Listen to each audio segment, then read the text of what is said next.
Hello everyone, Vito's842 back again with another review. This is the Bicycle Tinker Decks from a Kickstarter project. However, I'm still waiting on the ones that I backed for on the Kickstarter project, that I pledged for. But they should be coming soon. But this was from a seller on eBay. Simply because it was cheaper to combine shipping.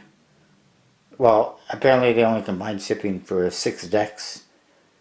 Or something like that, so I ended up getting 6 instead of just getting 2.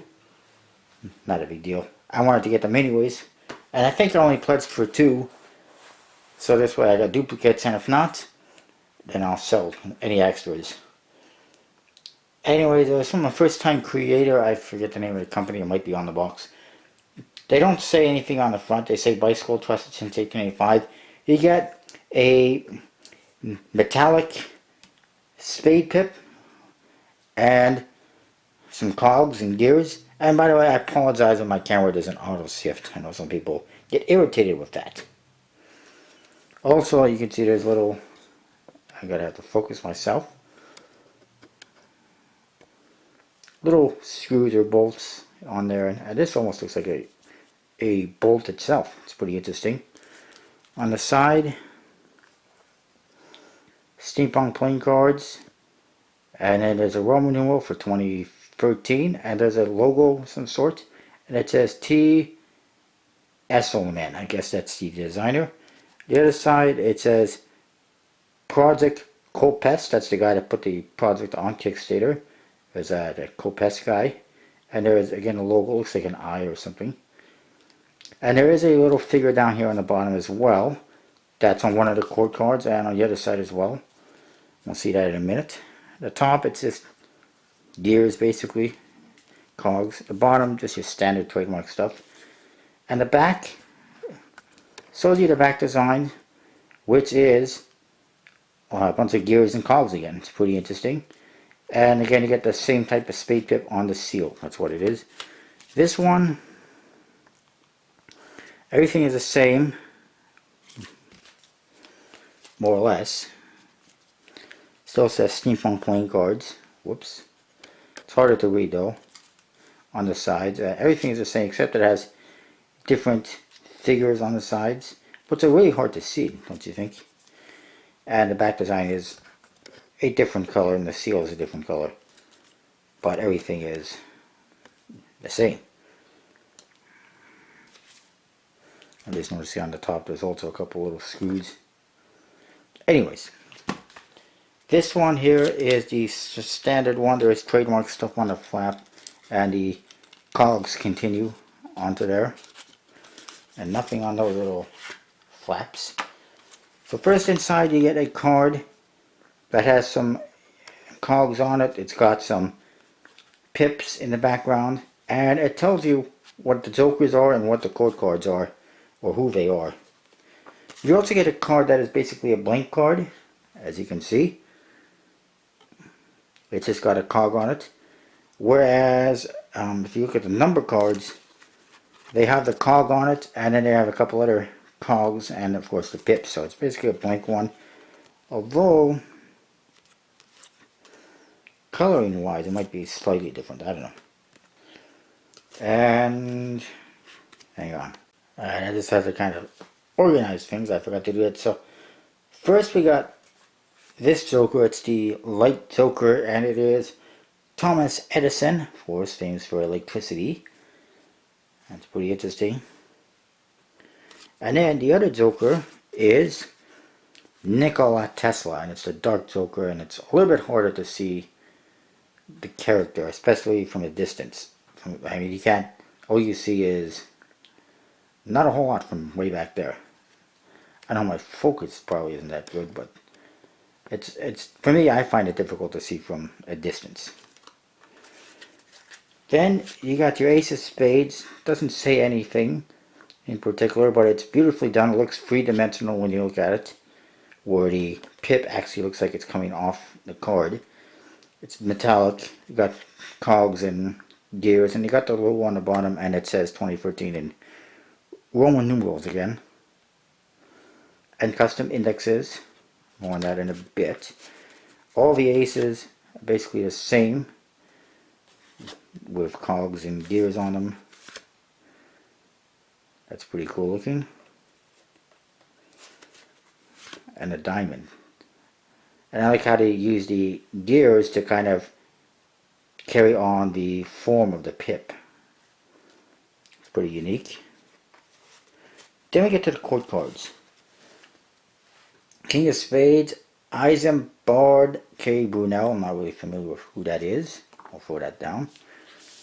Queen of Spades is Queen Victoria. Her birthday's coming up on Monday.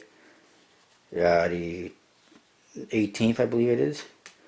Whatever. This month, of course, May. It's always the third. Well, it's not her birthday, but we always celebrate Victoria Day to celebrate her on the third Monday of May, which I think celebrates her birthday, is her birthday. And I think it's because she was the queen at the time. Canada became a country, something like that. I said no, but I don't. Jack of Spades, Henry Giffard. Not sure. King of Hearts, Charles Babbage. Sounds familiar, but I'm not sure who he is. Queen of Hearts is Ada Lovelace. I don't think she's related to Linda Lovelace. And no idea who she is. Jack of Hearts, Benjamin Franklin, of course. Not sure how he fits with the theme, but he's on there. King of Clubs, Michael Faraday.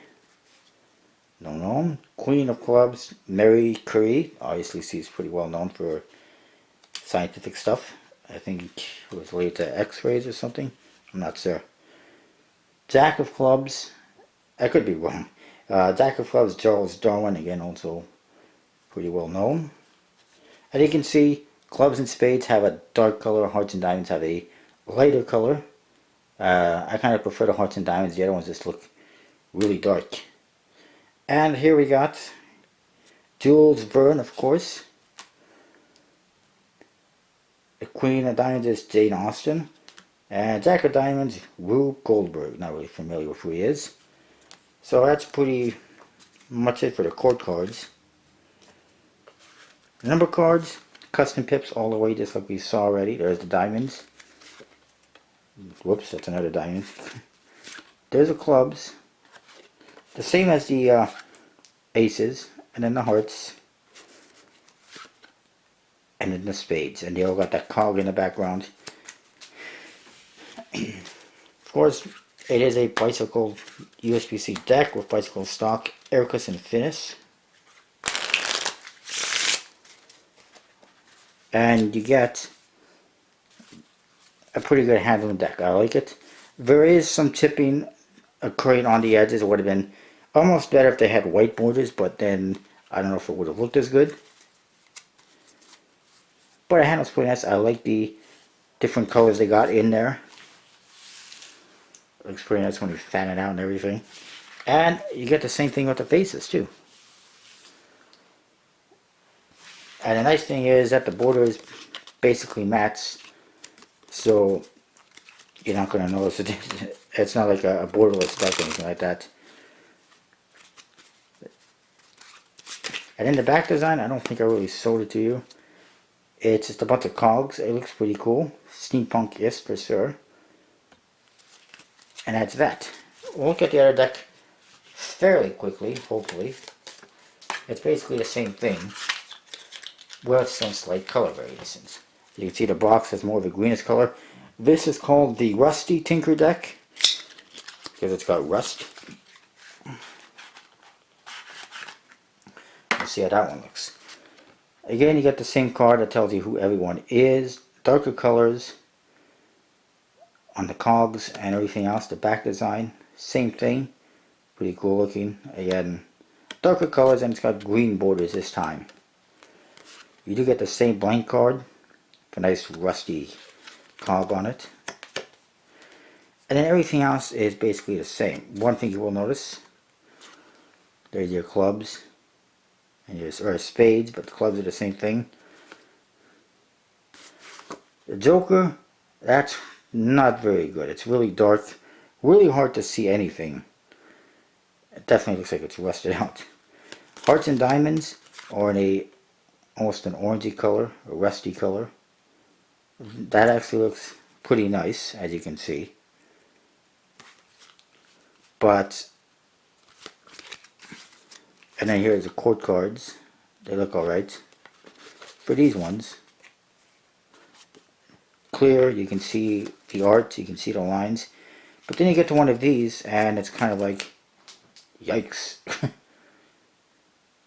Just one of the low points about the deck. And then you can see the cogs are different in the index as well. The other thing with these decks is, I don't know if I mentioned Joker is sideways, but whatever. The other thing with these decks is because there's a border on the faces, it pushes the index right over. So if you spread through, it's really hard to see what the cards are without really spreading them out. And then it becomes hard to move them or control them. Then it looks pretty cool when you spread them out. It's a nice deck. I like it. It's collectible. It's really did a good job with the steampunk theme, with all the cogs and everything, unlike some of the other decks that I've seen. It's not really any better than any other steampunk decks that I have, but it's not any worse. However, I do think that some of these court cards are just not that great. It's too hard to see the details. It probably looked better on a computer screen or in the concept than it turned out on here. And again, I mean, this is hard to read, all those names. It's a good idea. It just maybe wasn't executed as good as it could have been. I do like them though, and you can check them out for sure. They're available at different places. I know, I think PokerStep52 had them. These were from eBay, and probably other card shops have them as well. By the way, if you're looking for cards, definitely check out richiescardstore.com. I'll put a link in the description. There is a link on my channel page. If you go to that site, richiescardstore.com, you get free shipping in the US. He's based out of Florida, by the way. And if you use the code VJose32, you get not 10, but 11% off your order right now. So go check it out. I'll see you next time.